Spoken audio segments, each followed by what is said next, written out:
Hola, bienvenidos a este espacio del tiempo para hablar de un tema que ya cerró su ciclo y es la promulgación próxima de la reforma tributaria una vez fue conciliada en el Congreso. Nos acompaña el director de la ANDI, Bruce McMaster, quien fue uno de los protagonistas desde el comienzo de este proceso cuando se presentó el primer intento de reforma antes del paro y todo lo que pasó con el país. Doctor Bruce, bienvenido y muchas gracias por esta atención al tiempo. No, Omar, todo lo contrario. Muchas gracias a usted por la invitación y por la oportunidad de tener esta conversación. Quisiera iniciar, doctor Bruce, con, después de todo este proceso que hubo, eh, ¿cuál es el camino que ve usted que tiene que seguir el país en cuanto a la utilización de estas herramientas que da el nuevo marco tributario, el nuevo recaudo y qué ve que se le espera al país en los próximos digamos, 2 años a puertas de un debate electoral?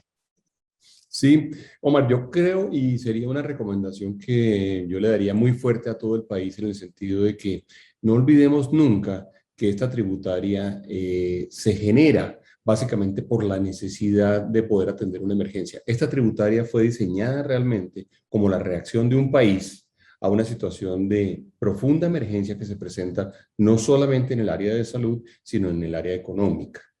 Realmente tuvimos ese decrecimiento tan grande, digamos, en la actividad económica durante el año 2020. Tuvimos el decrecimiento importantísimo también en los recursos del Estado. Tuvimos el crecimiento por su lado de la necesidad de tener que atender una gran cantidad de necesidades nuevas. De manera que esta reforma es el remedio para una emergencia. Esta reforma nunca debe ser vista, ni ha debido ser vista realmente como una reforma estructural que nos generará soluciones a muchos de los problemas tributarios que traíamos en el pasado.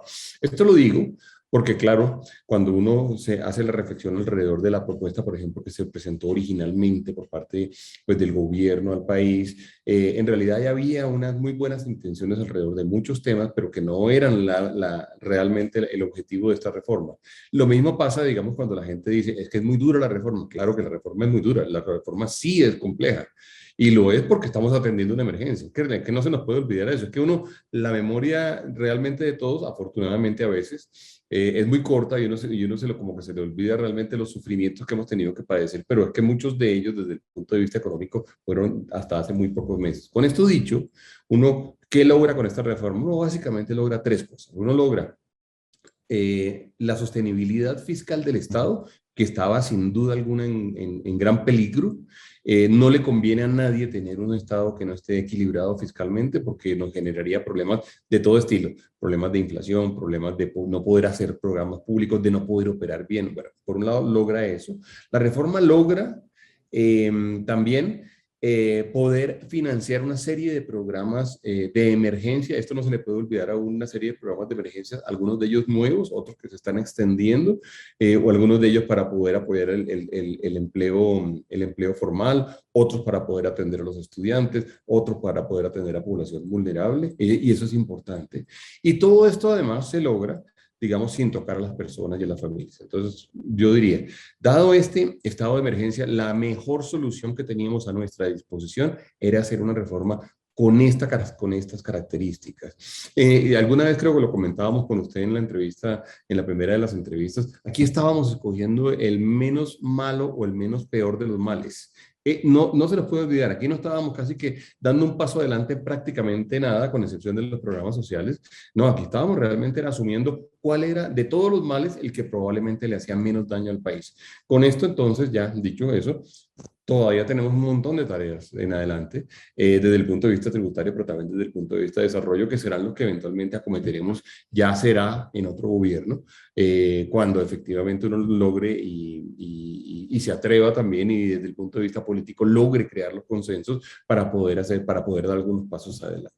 Es claro que ustedes desde el comienzo, cuando empezó todo este proceso y empezaban a gestarse las marchas, las protestas que desencadenaron esta situación lamentable para el país, ustedes decían, alzaban la mano y decían, cóbrennos a nosotros.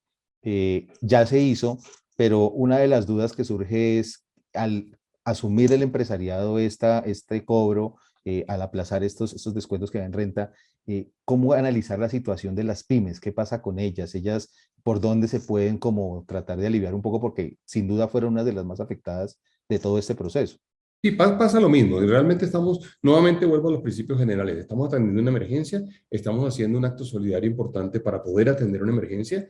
Probablemente lo hemos debido hacer todos los colombianos, pero es claro que, digamos, las personas naturales, los hogares, los trabajadores tenían una situación suficientemente compleja como para que dijéramos, no los toquemos, no nos metamos con ello. Entonces dijimos, dediquémonos por ahora a los impuestos meramente empresariales y en los impuestos empresariales y dediquémonos con los impuestos empresariales a tratar de atender la emergencia. No es bueno para nadie, Omar, no es bueno tampoco para las empresas grandes. Las empresas grandes van a tener que pagar 5 o 6 billones de pesos en renta, van a tener que pagar cerca de 3 o dejan de poderse descontar cerca de 3 billones de pesos en ICA.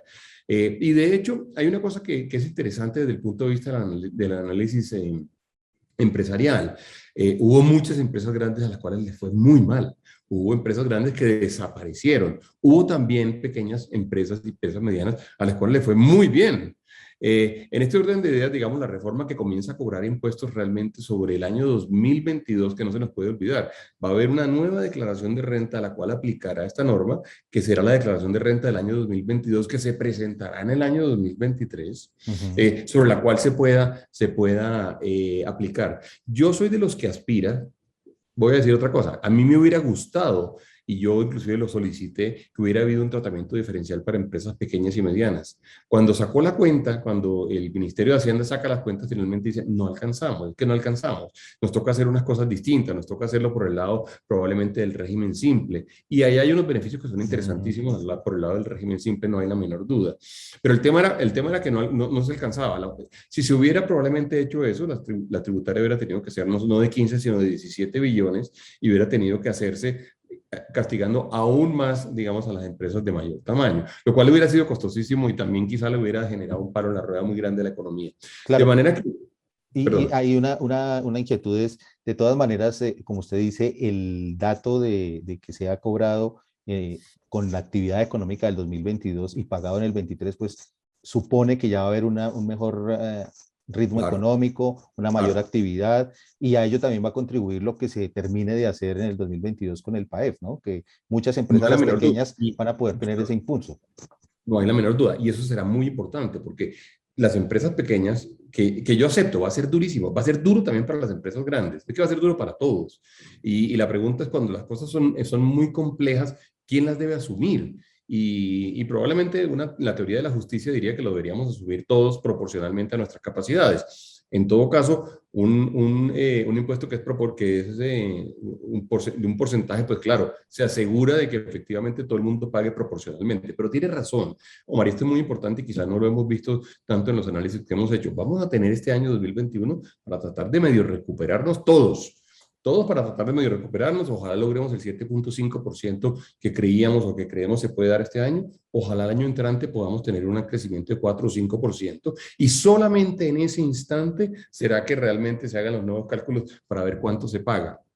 Ok, En esto de los tributos es complejo porque, claro, a nadie le gusta pagar más impuestos. Pero ¿por qué tenemos que pagar más impuestos en este momento? Porque estamos en una emergencia. Ahora, afortunadamente se dieron los mecanismos para que la emergencia misma se pudiera financiar y la emergencia misma permitiera que el cobro no se diera ya, sino se diera realmente dentro de 2 años, prácticamente 2 años, sí.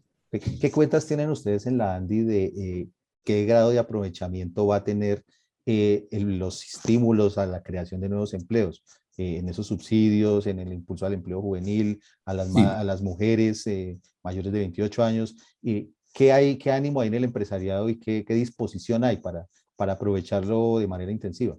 pues yo diría que muy alto, y venga, le digo por qué, Omar, porque realmente nosotros hemos venido llamando la atención, si usted se da cuenta, algunas declaraciones nuestras de hace 3 años, por ahí, 3 años, mucho antes de que nadie se imaginara que iba a haber algo parecido al COVID-19. Hace 3 años empezamos a decir pilas que estamos teniendo un problema estructural alrededor del empleo juvenil y pilas que estamos teniendo un problema estructural alrededor del empleo femenino.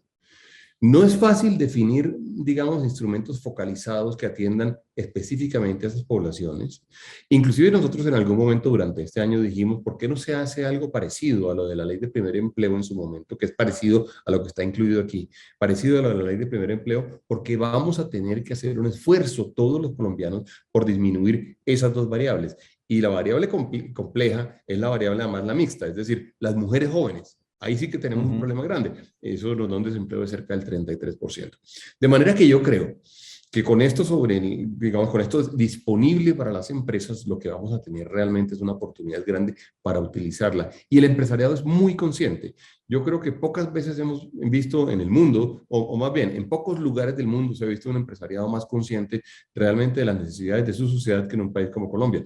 Yo le digo una cosa, no he visto ningún otro país en el cual el empresariado haya dicho, esto va a ser duro para todos, pero si nos toca escoger quién debe pagar una cosa o la debe pagar otra, nosotros estaríamos dispuestos a hacerlo y creemos que lo razonable es... No lo he visto. Es más, me han llamado de muchos otros países preguntándome, oiga, ¿cómo logró usted generar o cómo logran ustedes generar esa conciencia en el empresariado para decir lo que era además lógico? O sea, si yo le preguntara a usted o le preguntara a los oyentes, si yo le preguntara, si no se le cobra a las empresas, ¿a quién se le hubiera podido cobrar? Todo el mundo me va a decir, no, es que no podemos por cobrarle a la gente. Cobrarle a la gente en este momento es prácticamente un imposible. Con eso dicho, en realidad lo que tenemos es una solución que era la solución lógica y era que pudiéramos llegar a que las empresas hicieran ese esfuerzo. Entonces, si tenemos la oportunidad, los empresarios en las empresas, tenemos la oportunidad de contar con este estímulo, no tenga la menor duda de que se va a utilizar plenamente. Y queremos y creemos que es importante para Colombia hacerlo. En materia de ayudas sociales, estas van hasta el 2022, lo que fue el ingreso solidario. Sin embargo, los promotores del paro siguen insistiendo en que haya una renta básica y eso implicaría de pronto volver a dar ese debate que se quiso dar al comienzo de año, de que haya un proyecto en el que las personas naturales aporten más, se baje un poquito la base para generar esos ingresos de manera permanente, porque muy pocos lo han dicho, pero la reforma anterior, a pesar de la polémica que tuvo, lo que hacía era dejar ese ingreso permanente a la vez que enderezaba las cuentas fiscales. Ese punto es fundamental, pero es fundamental no para los empresarios, ese punto es fundamental para la sociedad. Lo que a mí me parece importante en este momento es que si Colombia va a tomar esa decisión, hombre, que la tomemos entre todos, que haya un debate amplio y que uno diga como ciudadano, bueno, yo como ciudadano no hay la menor duda que tengo mejores condiciones que hay personas que personas que están en altísima vulnerabilidad, por lo tanto, yo estaría dispuesto realmente a aportar una parte de mis ingresos o una parte de mi patrimonio, pero idealmente en los ingresos, yo no soy amigo de los impuestos al patrimonio, de mis ingresos para que otras personas en condición de mayor vulnerabilidad tengan menos problemas y puedan salir y puedan atender sus necesidades fundamentales. Eso sería un gran avance para la sociedad. Tenemos que preguntarnos si Colombia está suficientemente maduro para hacerlo. Deberíamos estarlo. Colombia ha sido históricamente un país solidario con los vulnerables, lo ha sido. Sin embargo, a mí lo que me llama más la atención es que cuando uno llega a las discusiones tributarias, pasa lo que pasa en todo el mundo y es que todo el mundo quiere que se den las cosas, pero la gente señala al otro, le dice, cóbrele al señor de allá. No me cobre a mí, cobre al señor de allá, porque es que se necesita.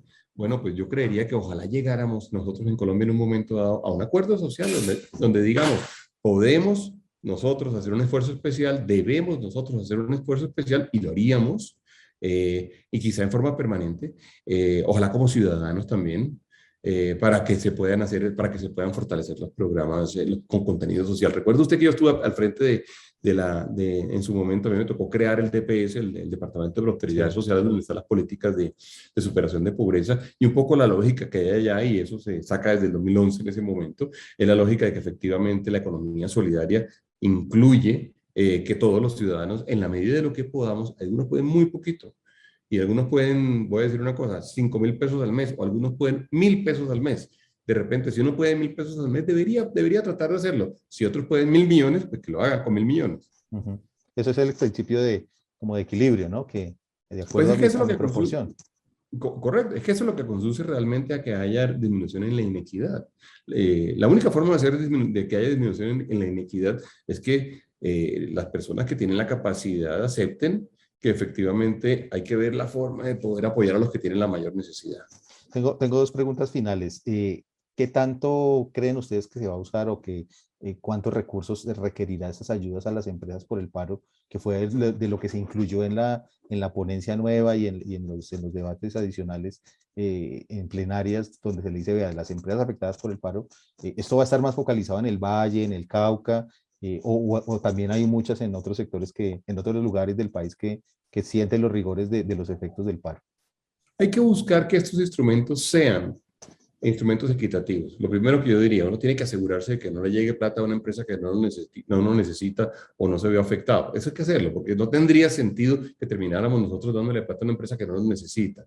Segundo, tampoco tuvo sentido que hubo empresas que tuvieran afectaciones tan grandes. Entonces yo le diría que muy seguramente, Omar, lo que va a haber y debería haber es un análisis muy focalizado y muy profundo y ojalá muy serio también, transparente de realmente dónde fueron las mayores afectaciones, en qué empresas, en qué regiones, en qué sectores. Y con eso uno dice, bueno, vamos a hacer, hagámoslo. Pero también es un llamado, digamos, a personas que seguramente con buena voluntad en un momento dado dicen, vamos a levantar la mano y decir que aquí hay un problema y que hay que efectivamente atender el problema para que haciendo ese ejercicio de llamada, de levantar la mano por la vía de la protesta, pues no se produzcan otros daños, porque entonces termina uno por querer solucionar una cosa, termina produciendo otro daño, que era un poco lo que nosotros argumentábamos, y era, ojo que el empleo se está afectando, ojo que se está afectando la capacidad de abastecimiento, ojo que se está afectando la capacidad de atender los hospitales o de mover el oxígeno, en fin, o de que los campesinos saquen sus productos. No es razonable que un país como el nuestro asuma costos de esta naturaleza. Nos cuesta mucho trabajo producir cualquier cosa, nos cuesta mucho trabajo conseguir ingresos, nos cuesta mucho trabajo generar empleo para que juguemos con eso en medio de la protesta. La protesta se hubiera podido hacer perfectamente y hubiera sido válida y quizá hasta muchos de nosotros nos hubiéramos adherido a la protesta si la protesta no hubiera generado, no hubiera tenido esas otras implicaciones en términos de afectar otros sectores de la economía u otras personas. Y la última pregunta tiene que ver, ¿qué efectos definitivos puede tener este tema de que se limite el tema de la importación de bienes por menos de $200, que afectaba mucho al comercio? ¿Esto qué dinámica podría imprimir a la producción nacional, al comercio? Porque FENALCO incluso había dicho en algún momento, veas que por ahí hay un colador común, pero grande, donde se está eso, porque uno ve la norma y dice esto sobre todo con los provenientes de lugares con los que no tengamos TLCs. Entonces uno ve que es como sería el tema asiático, China, con los que no hay acuerdos y que son los que a veces o en los últimos años han mostrado un gran impacto en, en, en una competencia como desleal para la producción colombiana. Sí, yo le diría, Omar, a esto que no hay ninguna razón por la cual uno vaya o uno deba favorecer un producto producido en China, por ejemplo, sin IVA. No existe ninguna razón para hacerlo. Además, por supuesto, cualquier productor colombiano o cualquier importador que sí pague IVA y pague aranceles, pues va a decir, yo estoy en condiciones de inmensa desventaja si al señor de allá no le ponen ni arancel ni IVA. Esta es una norma que busca básicamente que haya igualdad, que haya competitividad, que haya competencia clara, que haya transparencia, que haya equidad. Y yo creo que debemos buscarla. Aún incluso en la negociación de nuevos tratados de libre comercio, debemos ser cuidadosos en eso. Aquí probablemente en el Tratado de Libre Comercio con Estados Unidos, pues se incluyó lo que se incluyó, pero muy probablemente nadie preveía qué era lo que iba a suceder con este comercio tan dinámico que se ha venido presentando. Pero de aquí en adelante tenemos que ser muy cuidadosos de que no vuelva a suceder eso. Para el productor colombiano es muy importante poder competir al menos en las mismas condiciones que están compitiendo los internacionales. El caso del IVA, yo le diría, es un caso muy claro, es un caso que estoy seguro que todo el mundo entiende y que todo el mundo comparte. ¿Por qué si una prenda es producida, por ejemplo, en Pereira o en Cali, esa prenda tiene que asumir todos los costos y además tiene que, para poder salir al mercado, tiene que asumir un IVA del 19%? ¿Y por qué si la prenda es producida eventualmente en China? No, no hay forma de responder con un argumento razonable esa pregunta. Entonces yo le diría que sí, esa fue parte de la discusión que se dio, que no tenía nada que ver realmente con la emergencia de la cual estaba yo hablando al inicio de la conversación, sino que es una de esas distorsiones que eventualmente fueron identificadas. Ok, muy bien, doctor Almasi, le agradezco mucho y quedamos pendientes de una próxima oportunidad. Invitamos a los televidentes del Tiempo a seguir conectados a todas las plataformas de la Casa Editorial del Tiempo. Muchas gracias. Gracias a usted, Omar, y a todos los televidentes. Bueno, feliz y hasta luego.